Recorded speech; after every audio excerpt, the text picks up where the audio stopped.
Ṣorí látòní lọ tí n bá tún rí ìwà àfà tó lo anything tó ní í ṣe pẹ̀lú native, tí n bá tún rí ẹ ní ilé eléko lẹ́ja kára pa ẹ́. Ìwọ wòlíì àti ẹ̀yin tẹ́ ń ṣe religion tó o bá tún lọ ilé eléko lẹ́ja tó o tún ra anything kára pa ẹ́. Bí ara ṣe ń sọ gbùrùgbùrùgbùrù lókè yẹn tó ń sọ wọlé yẹn ara bó ṣe ń sọ lókè yẹn tó ń sọ wọlé yẹn kó pa ẹ́. Ordinary àgbọn àbí ẹyin lásán, wòlíì àti àfà àti gbogbo yín tẹ́ wà nínú religion, Christian religion àti Islamic religion, tẹ́ bá tún lo nǹkan native, nǹkan nation kára pa yín.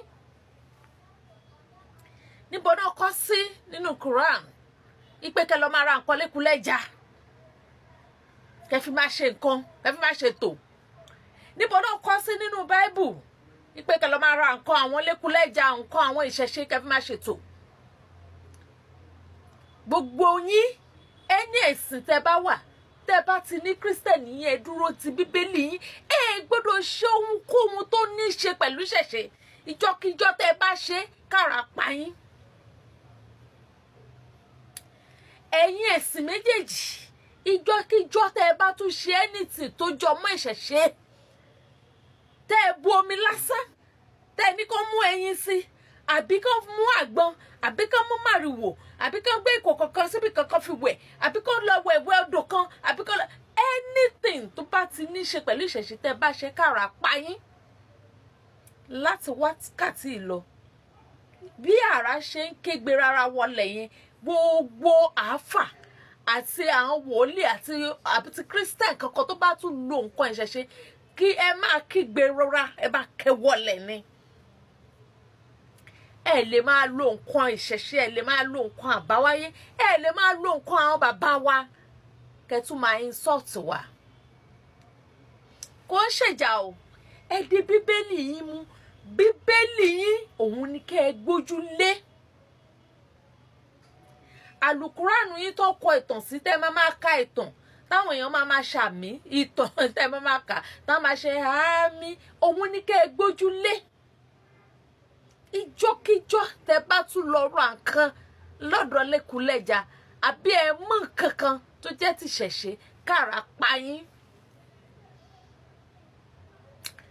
Then ìwọ tó bá jẹ́ Christian, o gbọ́dọ̀ lo nǹkan native kankan. Ìjọ tó bá lò nǹkan yẹn ló máa pa ẹ́. Torí tá bá sọ̀rọ̀ tó ń sìn, ẹ bọ́ sunday comment section, eléyìí ti ṣe kíní kan, àṣẹ lè gbọ́ràn ṣá, eléyìí ṣàṣìṣe, ìyá yín ṣàṣìṣe, ìyá yín ya wèrè, ó yẹ kán yẹ̀ yín wò. Gbogbo oríṣiríṣi tẹ̀ ń kọ, èyíkéyìí inú yín, whether àfà ni ẹ o, whether ordinary Christian ni ẹ o, tó bá tún lo anything tó ní ṣe pẹ̀lú native, nǹkan tó lò fún yẹn ló máa pa ẹ́. Ṣé bí mo ṣe ń rẹ́rìn tí mo rán sọ, so that TikTok will know that I love TikTok. TikTok á mọ̀ pé mo like platform òun ló jẹ́ kí àṣírí gbogbo yín tú báyìí. Gbogbo yín ẹ jókòó sí kọ́nà kan nulẹ̀, ẹ lọ máa gbẹ́bọ, ẹ lọ máa jẹbọ, ẹ máa lọ sẹ́yìn, ẹ pera yín Christian, ẹ wá sórí ibi báyìí, may Jesus love you, Jesus will forgive you. Kíní kan, ṣé Jésù lọ́lọ́run tó dá yín? Gbogbo yín as an individual, tẹ́ bá tún lo anything native sí ara yín, tẹ́ ẹ dúró ti Bíbélì yín, nǹkan tẹ́ ẹ lò fún yẹn náà ló máa padà pa yín. Lágbára Elédùmarè, lágbára àwọn tó láyé, lágbára gbogbo atẹ́gùn tó ń fẹ́, lágbára omi, lágbára iná, lágbára ilẹ̀ àti ìkúùkù, gbogbo nǹkan tẹ́ ẹ lo nǹkan àbáwáyé fún yẹn ó ló máa pa yín. Kò ní sàn lára yín, ó máa burú sí ni. Ohunkóhun tẹ́ ẹ bá lo nǹkan ìṣẹ̀ṣe fún, tẹ́ ẹ dẹ̀ wá síta gbangba, tẹ́ ẹ ń bú gbogbo àṣà àti ìṣe ilẹ̀ Yorùbá, ohunkóhun tẹ́ ẹ bá lò fún kò ní jẹ́ fún yín. Lágbára onílẹ̀, lágbára ohun gbogbo tó di ilé ayé mú, kò ní jẹ́ fún yín. So kó má bàa dìjà ẹ di bíbélì mú anything kẹ̀dẹ̀ di àlùkùránù yín mú ṣinṣin ẹ gbọ́dọ̀ lo ohunkóhun even ordinary turmeric ẹ gbọ́dọ̀ lo. Have a nice day. Ìbá yín jà ẹ lè wá sí gbòòrò kẹ máa putọ́ tùtùtùtùtùtùtùtùtù kó jẹ́ pé nǹkan míì lẹ́ ń ṣe lẹ́yìn ìyẹn ni mo ń sọ fún yín ṣé ti gbọ́ kó ṣe pé mò ń bá yín jà you know I love you you know how much I love you you are my brother you are my sister àmọ́ tẹ́ bá ti mọ̀ yí pé kí ni ẹ ṣáà shut up mouth ìgbà tó ti mọ̀ pé òun ṣe yẹn shut up your mouth ṣé ti gbọ́ shut up your mouth ó ti tán. Thank you very much.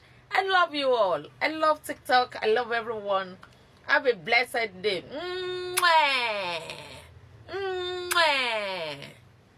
Àwọn olórí burúkú yẹ̀yin máa bàjẹ́ nǹkankan ẹ máa pòfo ẹ máa pàṣán ayé ni gbogbo yín tẹ́ bá tún lo nǹkan ìṣẹ̀ṣe látẹ̀ní lọ ẹ máa pàṣán ayé ni ló ṣẹ̀dá.